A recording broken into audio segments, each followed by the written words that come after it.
मेरे बहुत ही सम्मानित साथियों, बहुत बहुत प्यार, हृदय की गहराइयों से आपको मेरा नमस्कार।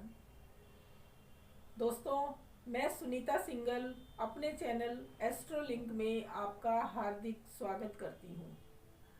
दोस्तों, आज हम बात करेंगे पितृदोष के बारे में। दोस्तों, सबसे पहले हम जान लेते हैं कि पितृदोष होता क्या है।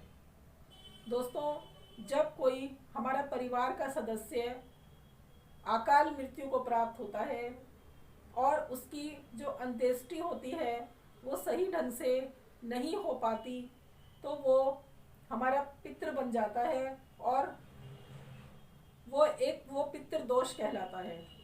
दोस्तों, जिस परिवार में पितृदोष होता है उस परिवार की कभी भी उन्नति नहीं होती। उस परिवार के सदस्य आपस में हमेशा लड़ते झगड़ते रहते हैं, भाइयों से नहीं बनती, परिवार में उन्नति नहीं होती, पूरा घर बिखर जाता है और व्यक्ति ना व्यापार में अपना मन लगा पाता है, ना ही उसका वंश आगे बढ़ पाता है। दोस्तों, पितृदोष होने से पूरा परिवार तबाह हो जाता है। आज हम कुंडली के माध्यम से जानेंगे कि कुंडली में पितृदोष होता क्या है, हमें कैसे पता लगता है कि हमारी कुंडली में पितृदोष है।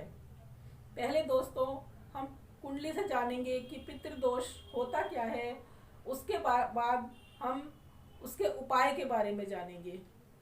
दोस्तों, आइए सबसे पहले कुंडली के माध्यम से जानते हैं कि पितृदोष होता क्या है।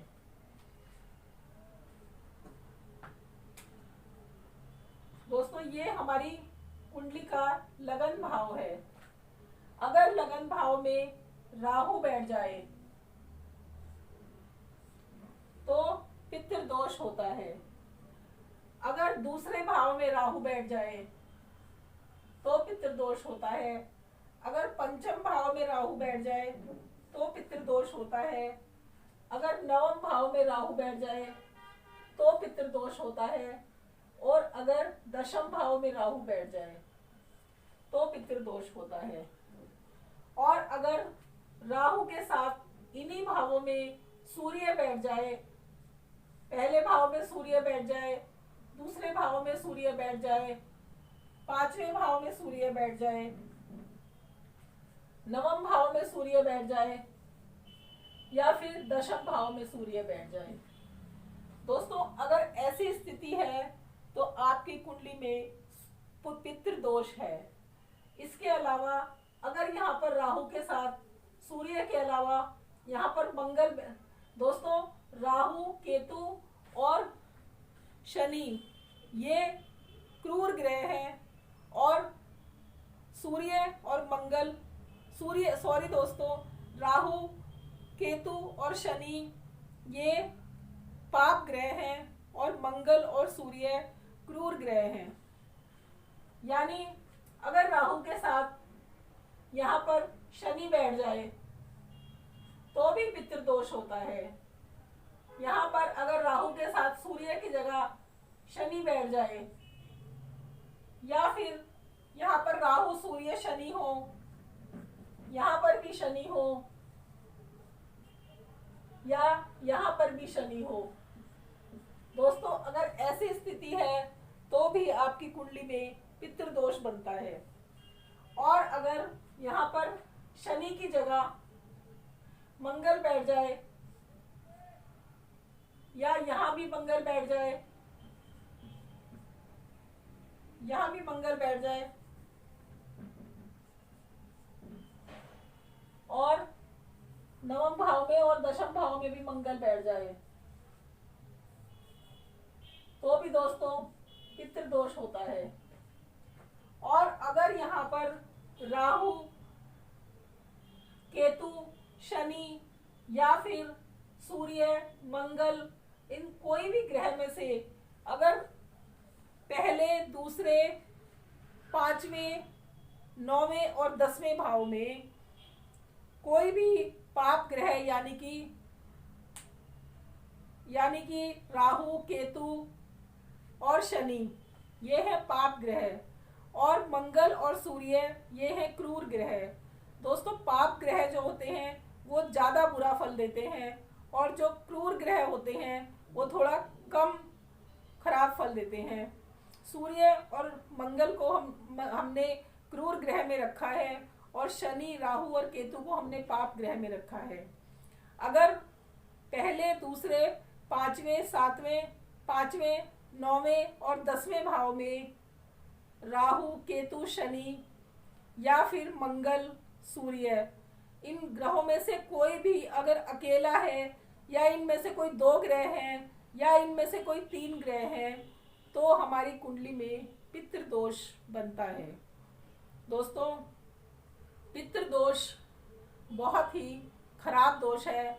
हमारे पूर्वज हमसे कुछ चाहते हैं, अगर हम वो कार्य नहीं करते तो हमारे पितृ हमसे नाराज हो जाते हैं। दोस्तों पितृपक्ष आता है, समय समय पर हमें अपने पितरों का तर्पण करना चाहिए, हमें अपने पितरों को पानी देना चाहिए, हमें अपने पितरों को खुश रखना चाहिए, तभी हमारी कुंडली से पितृदोष खत्म होता है। आज हम जानेंगे कि पितृदोष का उपाय क्या होता है। दोस्तों आपको क्या करना है कि रोज आप 1 लोटा जल लें और उसमें थोड़ा सा शक्कर, थोड़ा से काले तिल, थोड़ा सा हल्दी और थोड़ा सा चावल मिलाकर अपने किसी भी पीपल में चढ़ाएं और सूर्य को जल दें। दोस्तों अगर आप पीपल में इस तरह का जल चढ़ाते हैं, आप पीपल में प्लेन जल भी चढ़ा सकते हैं लेकिन उससे असर कम होगा। लेकिन अगर ये आप 4-5 चीज़ें मिक्स करके पीपल को जल चढ़ाते हैं तो आपके पितृ आपसे खुश होने लगते हैं। आप पीपल पर जब जल चढ़ाते हैं तो आप पीपल देव से प्रार्थना कीजिए, आप वहीं पर खड़े होकर प्रार्थना कीजिए कि मेरे पितृ जहाँ पर भी हैं वो शांत हो जाएं और वो मेरे लिए अच्छा सोचने लगें।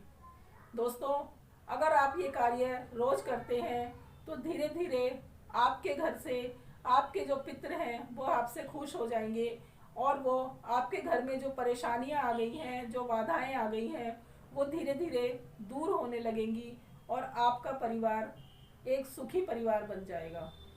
दोस्तों इसी के साथ ये वीडियो आज मैं यहीं ख़त्म करती हूँ।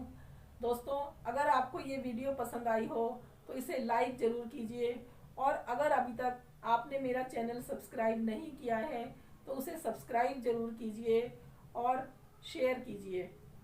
धन्यवाद दोस्तों मैं आपसे एक बात और कहना चाहती हूँ कि आजकल कोरोना काल चल रहा है। दोस्तों ये एक बहुत मुसीबत की घड़ी है। इस मुसीबत की घड़ी का हम सबको मिलकर सामना करना है। दोस्तों अगर आपको कोई ज़रूरी काम नहीं है तो आप अपने घर में ही रहें और अगर आपको कहीं बाहर जाना भी पड़ता है तो आप मास्क लगा कर जाएं और अपने घर के बुजुर्गों का खास ख्याल रखें। यही ईश्वर से मैं आपके लिए कामना करती हूँ। धन्यवाद।